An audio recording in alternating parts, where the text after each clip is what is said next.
آئین کے تحت صدر کا آرمی چیف کے تقرری میں کوئی کردار نہیں ہے۔ وزیر قانون اعظم نذیر تارڑ کا کہنا ہے کہ یہ وزیر اعظم کا اپنا اختیار ہے۔ وفاقی وزیر قانون اعظم نذیر تارڑ نے ٹویٹ کیا کہ آئین میں آرمی چیف کی تقرر پر اپوزیشن یا صدر سے مشاورت کا ذکر نہیں ہے۔ آرمی چیف کا تقرر خالصاً وزیر اعظم کا اختیار ہے۔ صدر کی بیجا مداخلت معاملے کو سیاسی رنگ دے رہی ہے۔ آگے بڑھتے ہیں۔ مسلم لیگ نون کی نائب صدر مریم نواز کی عمران خان پر کڑی تنقید۔ ٹویٹ میں کہا کہ ان کی بات کی اس لیے کوئی حیثیت نہیں کیونکہ جب وہ وزیر اعظم تھے تو اپنے مخالفین کی ریکارڈنگ کو جائز قرار دیتے تھے۔ مریم نواز نے کہا ہے کہ عمران خان کو اصل تکلیف یہ ہے کہ انہیں اب ان کے مطلب کی JIT نہیں ملے گی۔ مریم نواز نے کہا کہ ان کے مخالفین کے خلاف جو ہو وہ حلال اور جو خلاف ہو وہ حرام ہوتا ہے۔ عمران خان کی ہر بات میں فتنہ، شر اور سازش ہے۔ وزیر دفاع خواجہ آصف نے کہا ہے کہ ایک شخص اقتدار کے لیے کسی بھی حد تک جانے کو تیار ہے، سیاسی مقاصد کے لیے مذہب کارڈ کھیل رہا ہے۔ قومی اسمبلی میں اظہار خیال کرتے ہوئے ان کا کہنا تھا کہ سابق وزیر اعظم نے خیبر پختونخوا میں پناہ لے رکھی ہے، صوبائی حکومت کے ہیلی کاپٹر اور وسائل استعمال کر رہے ہیں۔ انہوں نے صوبے کی صورتحال پر ایوان میں بحث کا بھی مطالبہ کیا ہے۔ KP کو ایکچولی سابق وزیر اعظم نے ایک سپرنگ بورڈ بنایا ہوا ہے۔ صوبے کی تمام تر سہولتیں جو ہیں، ہیلی کاپٹر، ادھر کی پولیس، ادھر کی سیکیورٹی جو ہے ان کے ذاتی استعمال میں ہے۔ پوری حکومت KP کی توجہ جو ہے اس بات پہ ہے کہ کسی طرح ان کے لیڈر کو دوبارہ اقتدار مل جائے۔ وہاں پہ اساتذہ پہ لاٹھی چارج ہوا، یہ بڑی دکھ کی بات ہے۔ Absolutely no law and order, complete chaos in KP۔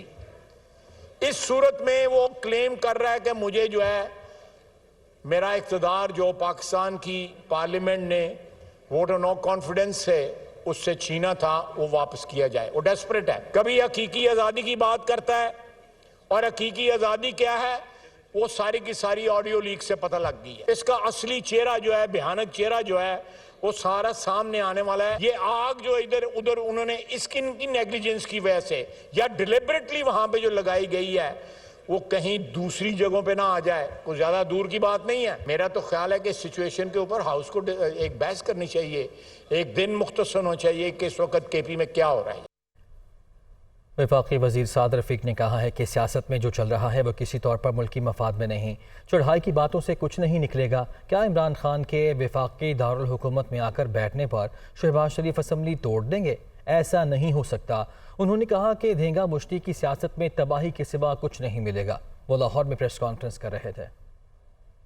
یہ جو چل رہا ہے پاکستان کی سیاست میں یہ ملک کے مفاد میں نہیں، چڑھائی کی باتیں کر رہے ہیں، اس میں سے بھی کچھ نہیں نکلے گا۔ آپ چڑھائی کر لیتے ہیں، آپ کیپٹل میں آ کے بیٹھ جائیں، وزیر اعظم ہاؤس میں آ کے بیٹھ جائیں، آپ شہباز شریف سے اسمبلی توڑوا سکتے ہیں؟ نہیں توڑوا سکتے۔ اور ہم اکیلے بھی یہ فیصلہ کرنے کے مجاز نہیں ہے، ہم ایک اتحاد ہے۔ آپ اگر بات کرنا چاہتے تو آپ اسمبلی میں تشریف لے آتے۔ ملک کو چلانا اصل ایشو ہے۔ تمام سٹیک ہولڈر ہوش کا دامن تھامیں، سول سرچنگ کریں، ہم کر کیا رہے ہیں۔ آپ کل الیکشن کروا دیتے ہیں اور اگر وہ الیکشن کے رزلٹس ہی نہیں ماننے تو کل الیکشن کیوں کرایا جائے؟ پھر دھینگا مشتی کی سیاست میں سے سوائے تباہی کے کچھ نہیں ملے گا۔ وزیر اعظم شہباز شریف نے کہا ہے کہ گیس انتہائی مہنگی اور ہماری بساط سے باہر ہو چکی، درآمد کرنے کی بہت کوشش کی لیکن انتظام نہیں ہو سکا۔ تیل اور گیس کی مصنوعات منگوانے پر $24 ارب خرچ کر چکے۔ تھرکول منصوبہ گیم چینجر ثابت ہو سکتا ہے۔ وزیر اعظم شہباز شریف تقریب سے خطاب کر رہے تھے۔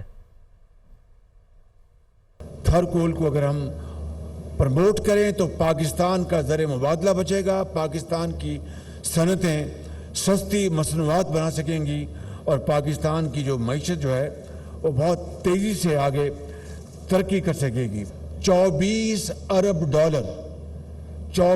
ارب کی ہم نے اخراجات کیے ہیں اپنے جو انرجی کی نیڈز کو امپورٹ کرنے کے لیے، چاہے وہ گیس ہے۔ اب گیس تو ہماری جو بساط سے باہر ہے، اتنی مہنگی ہو چکی گیس کہ اس کو ہم بہت کوشش کر رہے ہیں لیکن ابھی تک گیس کا انتظام نہ ہو سکا۔ اگر یہ ریل کا منصوبہ یہاں پر لگ گیا تو پھر انشاءاللہ پاکستان کے چاروں کونوں میں یہ پہنچے گا۔ یہ تھرکول پاکستان کا انشاءاللہ گیم چینجر ہوگا۔ وزیر خارجہ بلاول بھٹو زرداری کہتے ہیں کہ ماضی میں ہمارے ترقیاتی منصوبوں کو وفاقی حکومت نے سبوتاج کیا مگر اب ایسا نہیں ہے۔ امید ہے شہباز سپیڈ سے کام ہوگا اور سندھ ترقی کرے گا۔ بلاول بھٹو زرداری تھر انرجی لمیٹڈ بلاک 2 اور تھر کول مائنز فیز 2 کے افتتاح پر تقریب سے خطاب کر رہے تھے۔ یہ انقلاب اس لیے ہو سکا کہ صوبائی حکومت نے اپنا ذمہ داری پورا کیا، مگر وفاقی حکومت نے ہمیں سپورٹ کیا۔ اگر سپورٹ نہیں کر رہے ہوتے، اگر سیبوٹاج کر رہے ہوتے، جیسے ہم نے تھوڑا بہت ایکسپیرینس کیا 1-2 سال کے لیے، تو بہت مشکل ہوتا ہمیں یہاں پہنچنے تک۔ اب سب سے بڑا امتحان ہے کہ جو یہ سیلاب کے بعد اور مانسون کے بعد جو ہمارے لیے، سندھ کے لیے، بلوچستان کے لیے، جنوبی پنجاب کے لیے، ڈی آئی خان سوات کے لیے، گلگت بلتستان کے لیے اتنا بڑا قدرتی آفت آیا ہے کہ قیامت سے پہلے قیامت تھا۔ ہم اپنے اس سیلاب کے بعد اپنے پاؤں پہ کھڑے ہو سکتے ہیں۔ ہمیں آپ کی مدد کی ضرورت ہوگا، آپ کے ساتھ کی ضرورت ہوگا کہ ہم چاہتے ہیں کہ شہباز سپیڈ سے یہ کام چلے۔ تو اگر ہم نے شہباز سپیڈ سے یہ کام چلانا ہے تو آپ کے ساتھ میں جانتا ہوں کہ ہم دن رات اگر محنت کرتے ہیں تو انرجی سیکٹر میں صرف آپ 1 سال کے اندر ہی اندر ایک گرین انقلاب لے کر آ سکتے ہو۔ اسی تقریب سے خطاب کرتے ہوئے وزیر اعلیٰ سندھ مراد علی شاہ نے کہا کہ نواز شریف اور آصف زرداری نے 2014 میں تھر کول پروجیکٹ کا افتتاح کیا۔ انہوں نے سیاسی اختلافات پر ملکی مفادات کو ترجیح دی، جبکہ عمران خان نے بطور وزیر اعظم تھر آنا مناسب ہی نہیں سمجھا۔ تھر کے کوئلے سے ملکی حالات بدلے جا سکتے ہیں۔ پرائم منسٹر تھے، انہوں نے تھر آنا مناسب نہیں سمجھا۔ 2014 میں 2 پولیٹیکل پارٹیز جو اس وقت ایک دوسرے کے پولیٹیکلی سخت خلاف تھی، لیکن نیشنل انٹرسٹ کو دیکھتے ہوئے دونوں لیڈرز اسی جگہ پہ آئے، تقریباً اسی جگہ جہاں ہم بیٹھے ہیں، اس سے تھوڑا دور جہاں مائن آپ نے دیکھی تھی جہاں آپ گئے تھے، وہاں پہنچے اور ان دونوں نے اکٹھے مل کے افتتاح کیا۔ اپریل 10 2019 تھر سے پہلی بار بجلی نیشنل گرڈ میں گئی۔ تکلیف دیں گے تھل نووا کا 330 میگا واٹ کا پاور پلانٹ ہے، December is what I hear, انشاءاللہ ڈسمبر میں اس کی انوگریشن کے لیے بلائیں گے۔ اور ہم نے ادھر اور بہت سارے پاور پلانٹ سے آپ نے بتایا تھا 175 billion ton, 6 largest coal reserves in the world, the equivalent of energy of oil of Saudi Arabia and Iran. Balochistan عوامی پارٹی کے ایم این اے خالد مکسی کا کہنا ہے کہ حکومتی لوگ تو عمران خان کو نکالنے آئے تھے، اب انہیں وزارتوں کی لالچ پڑ گئی ہے۔ سب کچھ پی ٹی آئی دور کی طرح چل رہا ہے، بہتر ہے یہ استعفیٰ دے دیں اور وزارتیں اتحادیوں کے حوالے کر دیں، ان سے بہتر معاملات چلا کر دکھائیں گے۔ وہ قومی اسمبلی میں اظہار خیال کر رہے تھے۔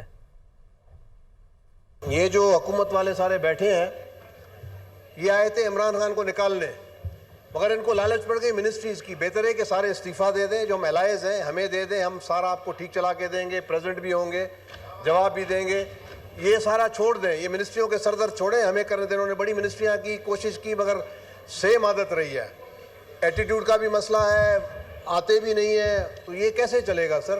میں سمجھتا ہوں کہ ان کو سب کو استعفیٰ دے کے، اور ہم جتنے بھی الائز ہیں جنہوں نے حکومت کو کھڑا کیا لے کر آئے، ہمیں چانس دیا جائے۔ ان کا ٹارگٹ تھا عمران خان کا نکالنا، وہ ہو گیا، منسٹری تو ان کا پرپز ہی نہیں تھا۔ ایم کیو ایم پاکستان کے رہنما کامران ٹیسوری نے سندھ کے 34ویں گورنر کی حیثیت سے حلف اٹھا لیا ہے۔ تقریب حلف برداری کراچی کے گورنر ہاؤس میں ہوئی۔ Chief justice Sindh high court نے کامران ٹیسوری سے گورنر سندھ کے عہدے کا حلف لیا۔ تقریب میں وزیر اعلیٰ، اسپیکر اسمبلی، صوبائی وزراء سمیت دیگر افسران شریک ہوئے۔ اس موقع پر گورنر سندھ کامران ٹیسوری نے کہا کہ وہ اپنے اوپر کیے گئے اعتماد پر پورا اترنے کی بھرپور کوشش کریں گے۔ صوبے کے مسائل کے حل کے لیے ہر متعلقہ فورم پر آواز اٹھائی جائے گی۔ وفاقی وزیر داخلہ رانا ثناء اللہ نے اینٹی کرپشن اسٹیبلشمنٹ پنجاب کے خلاف عدالت سے رجوع کرنے کا فیصلہ کیا ہے۔ ایک بیان میں وزیر داخلہ نے کہا کہ اینٹی کرپشن اسٹیبلشمنٹ نے عمرانی فتنے کا اعلی کار بن کر 4 سال پرانے مقدمے کے ریکارڈ میں جعل سازی کی، جان بوجھ کر حقائق چھپائے اور عدالت کو گمراہ کر کے وارنٹ حاصل کیے۔ اینٹی کرپشن پنجاب اسلام آباد پولیس کو وارنٹ کے ساتھ ریکارڈ فراہم نہیں کر رہی، جو کہ ایک قانونی تقاضا ہے۔ انہوں نے کہا کہ جعل سازی اور ریکارڈ میں ٹیمپرنگ کرنے پر عدالت سے رجوع کا فیصلہ کیا ہے۔ پاک امریکہ مشترکہ سمندری مشقوں کے حوالے سے امریکی بحری افواج نے کراچی کی بندرگاہ کا دورہ کیا۔ ترجمان پاک بحری کے مطابق پاک امریکہ مشترکہ مشقوں کے سلسلے میں امریکی کوسٹ گارڈ کے 2 بحری جہاز کراچی پہنچے۔ پاک بحریہ کے اعلیٰ حکام اور امریکی سفارتی عملے نے امریکی کوسٹ گارڈ کے جہازوں کا استقبال کیا۔ امریکی کوسٹ گارڈ کے کپتان ایرک ہیلگن نے کہا، امریکہ ایک انتہائی متحرک خطے میں باہمی تعلقات استوار کرنے کے لیے کوشاں ہیں۔ امریکی وفد نے مزار قائد پر بھی حاضری دی۔ مالی مشکلات میں گھرے پاکستان کے لیے اچھی خبر، 3 بڑے عالمی مالیاتی ادارے پاکستان کو $4 ارب تک جلد ہی ادا کریں گے۔ یہ بات گورنر اسٹیٹ بینک نے معاشی تجزیہ کاروں کو بریفنگ کے دوران بتائی ہے۔ اسٹیٹ بینک کے گورنر اور ڈپٹی گورنر کی معاشی تجزیہ کاروں کو بریفنگ میں کہنا تھا کہ 3 عالمی مالیاتی ادارے پاکستان کو $4 ارب دیں گے۔ ایشیائی ترقیاتی بینک $1.5 ارب دے گا، ورلڈ بینک $1.5 سے $2 ارب دے گا اور ایشیائی انفراسٹرکچر بینک $50 کروڑ دے گا۔ $1.5 ارب ادائیگی کے لیے 25 اکتوبر کو ADB کا اجلاس ہوگا۔ اقتصادی رابطہ کمیٹی نے کوادر پورٹ کو گندم کی درآمد کے لیے استعمال کرنے کی اجازت دے دی ہے۔ TCP کو گندم درآمد کے لیے نئے ٹینڈر جاری کرنے کی ہدایت بھی کر دی گئی ہے۔ وزیر خزانہ اسحاق ڈار کی صدارت میں اقتصادی رابطہ کمیٹی کا اجلاس ہوا، جس میں ٹیکسٹائل، کھیلوں، لیدر، سرجیکل اور جوٹ کے شعبوں کے لیے بجلی کے نرخ $19.99 فی یونٹ کرنے کی منظوری دی گئی ہے۔ یہ ریٹ 1 اکتوبر سے آئندہ برس 30 جون تک لاگو رہیں گے۔ کمیٹی نے گندم کی نئی امدادی قیمت سے متعلق تجویز مؤخر کر دی۔ کمیٹی نے امن و امان کے لیے وزارت داخلہ کو 41 کروڑ روپے کی سپلیمنٹری گرانٹ جاری کرنے کی بھی منظوری دی ہے۔ یہ گرانٹ ممکنہ دھرنوں سے نمٹنے کے لیے فراہم کی جا رہی ہے۔ کراچی کے 3 بڑے ہسپتالوں کا مسئلہ 3 سال بعد حل ہو گیا۔ وفاقی حکومت نے جناح ہسپتال، قومی ادارہ برائے امراض قلب اور قومی ادارہ صحت اطفال کو سندھ حکومت کے حوالے کر دیا ہے۔ وفاق نے صوبائی حکومت کی ہسپتالوں کی منتقلی کی درخواست کو منظور کر لیا۔ ہسپتال 25 سال کی لیز پر سندھ حکومت کو دیے جائیں گے۔ صوبائی حکومت ہسپتالوں کے انتظامی اور مالی معاملات دیکھے گی۔ تقرری اور بھرتیوں کا اختیار بھی صوبے کے پاس ہوگا۔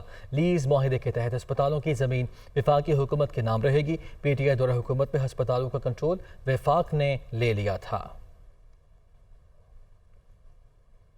پنجاب، سندھ، خیبر پختونخوا اور بلوچستان میں ڈینگی کے وار جاری ہیں۔ پنجاب میں ڈینگی کے مزید 280 مریض رپورٹ ہوئے ہیں۔ محکمہ صحت پنجاب کے مطابق 24 گھنٹے کے دوران لاہور سے 102، راولپنڈی سے 79 اور گجرانوالہ سے 36 کیسز رپورٹ ہوئے ہیں، جس کے بعد پنجاب میں اب تک رپورٹ ہونے والے مجموعی کیسز کی تعداد 9208 تک پہنچ گئی ہے۔ دوسری جانب سندھ میں 351 کیسز سامنے آئے۔